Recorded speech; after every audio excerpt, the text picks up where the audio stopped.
부인이 이번에 무료 강의 진행하셨잖아요. 네, 그쵸. 제가 그거 집에서 몰래 좀 라이브 방송을 같이 봤는데 아유, 몰래 보셨어요. 댓글도 좀 달고 하셨어야죠. 그때 보니까 이제 은근히 네. 아직 경매를 잘 모르는 초보자분들이 엄청 많으신 것 같더라고요. 네네. 그 라이브 때 이제 나왔던 질문들을 좀 추려가지고 초보자의 시선에서 한번 준비를 해봤는데 네. 어떻게 제 질문에 답할 준비가 되셨나요? 너무 좋습니다. 초보자분들이 너무 많아가지고 진짜 부동산 아무것도 모르고 경매 아무것도 모르고 오신 분들 많았거든요. 그 시선으로 질문해주면 그거 몰랐던 분들한테 오늘 정말 큰 도움 될 것 같은데요.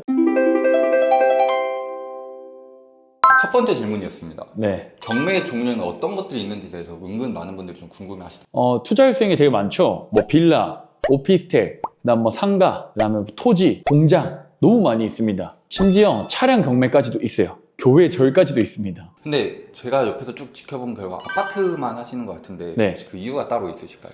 이유 따로 있죠. 제일 제가 첫 번째로 초보자분들이 맨 처음 해야 되는 거 아파트라고 얘기를 많이 드립니다. 두 가지 이유가 있는데 첫 번째는 팔기 쉬워요. 빌라나 오피스텔, 상가 이런 것들에 비해 상대적으로. 그래서 초보자들이 하기 쉽죠. 두 번째, 가격이 오를 확률이 높습니다. 빌라나 오피스텔, 상가 같은 경우들은 가격이 좀 덜 오를 확률이 좀 있습니다. 뭐에 비해? 아파트에 비해. 물론 그게 안 오른다는 게 아니고 위험하다는 거 아닙니다. 뭐 절대적으로 위험하다는 게 아니고 아파트에 비해, 그러니까 초보니까 내가 모르니까 초보자분들이 전부 다 알고 지식을 전부 다 공부해서 할 수는 없잖아요. PD님 제가 공부하라고 하는 양, 예를 들어 제가 읽은 책이 한 100권 정도 되는데 100권 다 읽고 경매 투자하라고 하면 하시겠어요? 못하죠. 중간에 포기하겠죠. 그렇기 때문에 그 정도 공부 양이 안 되는 걸 알기 때문에 실무에서는 저는 일단 맨 처음 초보자분들은 실수할 확률이 적은 아파트를 먼저 하라고 얘기를 드립니다. 되게 좀 초보자적인 질문인데 경매는 드라마에서 보던 것처럼 손 들고 점점 가격을 높아서 가장 높은 금액을 말하는 사람이 낙찰되는 방식인지. 그 이제 보통 미술품 경매할 때 그런 거 많이 하죠. 막 손 들고 막 이거 들고 얼마, 뭐 얼마, 차량 경매할 때 얼마, 뭐 이렇게 하는데 경매는 그렇게 진행되지 않고 누가 얼마를 썼는지는 낙찰 결과가 나올 때 확인할 수가 있어요. 실제 법원에 가게 되면 여러분들 써야 될 게 한 3가지 정도가 있어요. 첫 번째가 입찰표입니다. 입찰표. 여기에 뭘 적냐면 첫 번째 뭐 인적사항 별거 아닙니다. 이름, 주소, 주민번호, 휴대폰 번호 요거 적는 거예요. 요거 적어주고 그다음 두 번째 아까 얘기했던 입찰가. 내가 얼마에 쓸 건지 입찰가를 쓰는 거예요. 시세가 예를 들어 1억이야. 근데 나는 8천만 원에 낙찰받고 싶어. 그거 쓰는 거예요. 세 번째가 보증 금액.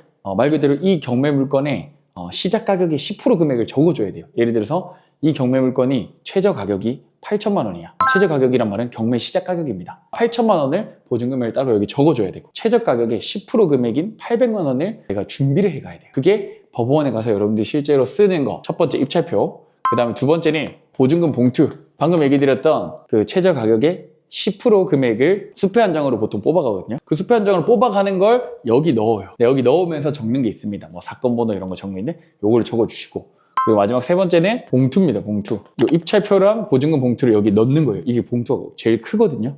여기 놓고 여기 또 마찬가지로 사건 번호랑 이름, 그 다음 도장 이렇게 적어서 제출하면 입찰표가 제출이 완료가 되는 거죠. 그 입찰표를 쓰려면 법원에 가야 되는 거잖아요. 네. 혹시 법원에 참가할 때 뭐 특별한 조건 같은 게 따로 있을까요? 법원에 참가할 때 특별한 조건은 없습니다. 그냥 시간 내서 오시거나 또는 두 번째 이제 PD님이 잘 얘기해 주셨는데 꼭 직접 법원에 안 가도 되게 대리 입찰이라는 제도가 있어요. 직장에서 연차 내기 어려운 분들, 야근 많은 분들, 시간 내기 어려운 육아하시는 분들 또는 자영업 하시는 분들 다 상관없이 대리 입찰에서 카톡 하나로 낙찰 결과를 받아볼 수가 있습니다. 물론 대리 입찰에 따른 비용은 있습니다. 일에 한 10만 원 정도 되는데 저는 이거 비용이라 생각 안 하고 투자금이라 생각하거든요. 결국 그리고 10만 원보다 훨씬 더 많은 돈을 벌 거기 때문에 이 돈을 아까워할 필요도 없고 만약 이 돈이 아깝다. 입찰가에서 10만 원만큼 빼서 쓰면 돼요. 1억 8천만 원 쓸 거를 7,990만 원 쓰면 됩니다. 네, 이해되셨죠? 그래서 대리 입찰로 직접 법원에 안 가도 되는 방법이 있고 법원 가서 아까처럼 입찰표랑 작성해서 참여하는 방법이 또 따로 있습니다. 누구나 참여할 수 있다. 다만 성인이어야 합니다. 네. 그러면 아까 설명하시는 와중에 최저 가격이랑 감정 가격이라는 단어가 나오긴 했는데 네. 그게 잘 이해가 안 가서 그 부분만 한번 좀 어렵죠. 그래서 최저 가격은 말 그대로 경매 시작 가격이에요. 경매 시작 가격. 그래서 이 금액 이상으로만 써야 입찰이 가능하다라는 겁니다. 이 금액 아래로 쓰면 무효 처리가 된다. 그리고 감정 가격은 뭐냐면 그냥 객관적으로 감정평가사라는 그 전문 직종에 있는 분들이 이 아파트의 객관적인 금액을 매긴 걸 얘기를 하는 거예요. 이걸 감정가라고 표현을 합니다. 요거 두 개는 개념을 그렇게 잡으시면 된다. PD는 여기서 그럼 제가 퀴즈 하나 내볼게요. 자, 그러면 최저 가격이 예를 들어서 1억 2천이에요. 시세가 1억 6천이라 치겠습니다. 여기서 그 입찰가를 1억 1천에 쓰면 어떻게 될 것 같아요? 1번 무효, 2번 뭐 낙찰, 3번, 5번에서 대출. 뭘까요, 비디님? 그래도 1번 아닐까요? 맞습니다. 1번입니다. 뭐 이거는 한 세모 정도 되겠네요. 혼날 수도 있고 대출까지는 아니고 혼날 수도 있어요. 예, 앞에 나와가지고 이거 이렇게 금액 쓰면 안 됩니다. 더 높은 금액 써야 됩니다. 그러니까 원칙은 뭐다? 최저가보다 금액을 높여 써야 됩니다. 최소 이 금액 이상은 써야 되는 겁니다. 내 욕심에 이 금액보다 최저가보다 낮게 쓰면 무효 처리가 되더라. 그러면은 감정 가격이랑 최저 가격 보고 잘 판단해가지고 얼마를 쓸지 좀 생각하는 게 어떻게 보면 가장 좀 중요하겠네요. 사실 감정가는 크게 중요하지 않고요. 실제 지금 최저가에서 실제 시세가 얼마인지 판단하는 작업이 훨씬 더 실무에서는 좀 중요한 부분이기도 합니다. 근데 초보자분들은 어떻게 어느 정도로 써야 될지 감이 하나도 안 오잖아요. 네. 혹시 부비님만의 약간의 작은 팁 같은 게 있는지? 입찰가 쓰는 팁이요. 사실 제일 중요한 건요. 최근 매각 사례를 봐야 됩니다. 예를 들어서 내가 시세 1억짜리 아파트에 입찰을 하려고 합니다. 여기가 뭐 지역이 예를 들어 경기도 평택이에요. 경기도 평택에 있는 1억짜리 시세 아파트를 입찰하려고 할 때 입찰가를 쓰는 팁은 가장 최근에 한 달 이내 1억짜리 아파트가 평택에서 얼마에 낙찰됐는지를 보는 거예요. 예를 들어서 8,100만 원에 낙찰됐대요. 자, 그러면은 시세보다 1,900만 원 차익 남기고 낙찰이 된 거죠. 그럼 기준을 얘로 잡는 거예요. 얘로. 나도 똑같이 1억짜리 1억이니까 한 8,100만 원 플러스 마이너스로 낙찰이 되겠네 라고 생각하고 입찰가를 그때부터 정하는 겁니다. 이 뒤에 디테일은 제가 오늘 여기서 풀기가 여러분들 어려울 수도 있고 유료 내용이랑 겹치기 때문에 여기서 다 풀 수는 없습니다. 그러니까 이제 여러분들 저하고 함께 하셔야겠죠. 이거를 여러분들 혼자 하기에는 사실 쉽진 않습니다. 아니면 정말 많은 모의 입찰을 하시든지. 법원에 가서 낙찰가를 막 쓰는데 초보자분들은 또 실수할 수 있단 말이죠. 가장 초보자분들이 실수하는 게 법원에 초보자들이 실수하는 거예요. 첫 번째는 금액 뭐냐? 입찰 금액을 잘못 쓰는 거예요. 0을 하나 더 붙인다거나 0을 하나 뺀다거나 해서 무효 처리가 되거나 아니면 진짜 고가 낙찰 1억을 쓰려는데 10억을 쓰면 낙찰이 되겠죠. 하지만 10억의 돈을 구할 수가 없고 1억짜리를 10억에 사는 거니까 문제가 되겠죠. 그래서 금액을 잘못 쓰는 거. 그래서 이거는 대비하기 위해서 미리 써가라고 해요. 미리. 입찰표는 미리 써갈 수가 있거든요. 프린터에서. 두 번째, 준비물을 안 챙겨오는 거죠. 준비물 뭐 여러 개가 있는데요. 예를 들어서 대리 입찰하거나 이럴 때는 인감 도장이나 인감 증명서 이런 것들이 또 필요해요. 대리인 입찰 서류와 본인 입찰하는 입찰 서류가 또 다 다르거든요. 그런 부분에서 준비물을 안 챙겨서 가는 거. 그 다음에 세 번째, 법원 잘못 가는 경우도 있습니다. 다른 법원에 가는 경우가 있어요. 이게 여러분들 그냥 뭐 예를 들어서 서울에서 한다고 해서 서울 아파트 물건이라서 서울 아무 데서 법원에서 진행하는 게 아닙니다. 서울도 법원이 5개, 6개 있거든요. 거기 각 주소마다 지역마다 관할 법원이 다 달라요. 법원 날짜를 체크 잘못하는 경우들도 또 있습니다. 아닐 것 같지만 막상 내일이 되면 그런 실수를 하는 분들이 꽤 많이 있어요. 자, 그리고 네 번째는 입찰 당일날 입찰가를 올리는 거. 이게 뭐가 잘못된 거예요? 이거는 처음 하는 사람 말고 2번, 3번 하는 사람들이 한두 번 폐찰하다 보니까 떨어지다 보니까 낙찰받고 싶은 욕심에 입찰가를 당일날 무리하게 좀 올리는 거예요. 수익률 계산한 거에서 벗어나서. 그럼 내 수익은 줄어들고 괜히 낙찰받아도 찜찜한 상황이 옵니다. 그리고 대출에도 문제가 생길 수 있겠죠. 내가 생각하는 금액보다 높게 썼으니까.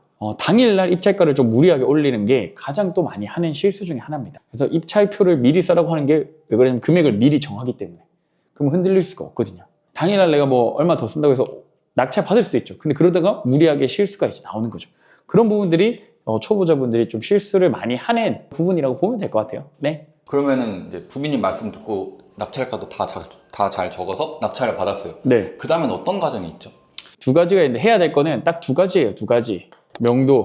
명도는 뭐냐면 안에 살고 있는 사람을 내보내는 거예요. 근데 이걸 되게 두려워하시는 분들 있는데 아파트에서는 명도 난이도는 최하입니다. 사실 제일 중요한 거는 이사비, 이사 기간 이것만 협의되면 끝이에요. 두 번째, 대출이죠. 대출을 바로 낙찰 받은 날 바로 전화를 싹 다 돌립니다. 뭐 한두 군데 돌리고 뭐 90%, 뭐 무주택자는 제가 90%까지 나온다는데 한두 군데 돌리고 뭐 대출 안 나와 이렇게 할 필요가 없습니다. 대출 상담사 리스트에 저희가 100명 넘거든요. 그걸 명단을 제가 줘요. 그럼 여기서 100명 중에 10명 정도만 90% 대출해 준다 하거든요. 근데 한두 명 전화해가지고 90%안 나온다고 하면 안 되겠죠. 발품을 팔아야죠. 세상에 공짜가 어디 있어요. 90% 대출해 주는데 일반 시중은행 없습니다.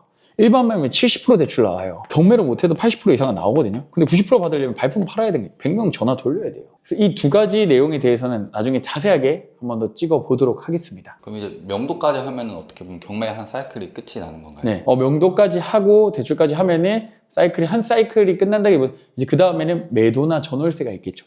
매도까지 끝나야 한 사이클이 끝나거나 아니면 전월세 세팅까지 가야 한 사이클이 끝난다고 보시면 됩니다.